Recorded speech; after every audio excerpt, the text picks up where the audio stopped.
Bismillah ar-Rahman ar-Rahim. In this video I will show you how to add an internal hinge into the structure in sap2000.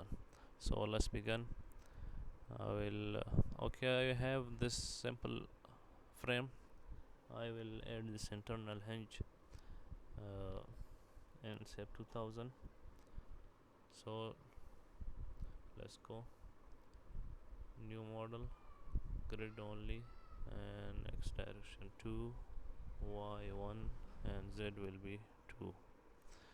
Okay, I will go to xz. Okay, let's edit the grid. It's 40 here. Let's see, 40 and 16 foot. Okay, so I will build a simple frame. Let's build it any type of section, doesn't matter here.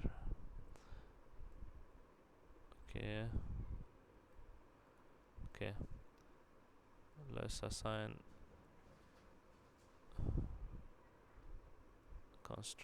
restraints, fix. Okay, now the internal edge is in the mid section, so I will divide this section into two sections. Divide frame.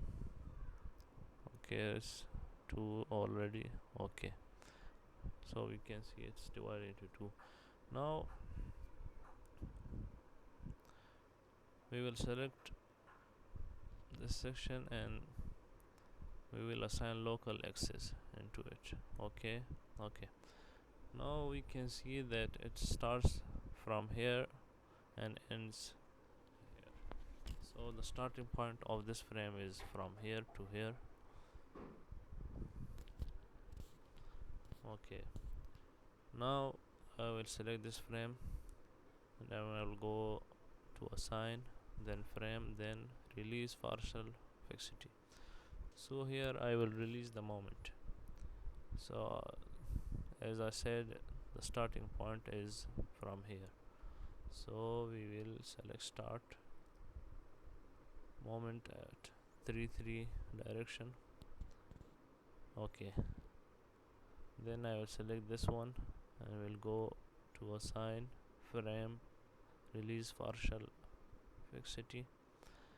Now you can see this is the ending point, so we will select end. Okay, now this is how we add an internal hinge to the frame. Thank you for watching this video. Please subscribe my channel for further videos. Thank you.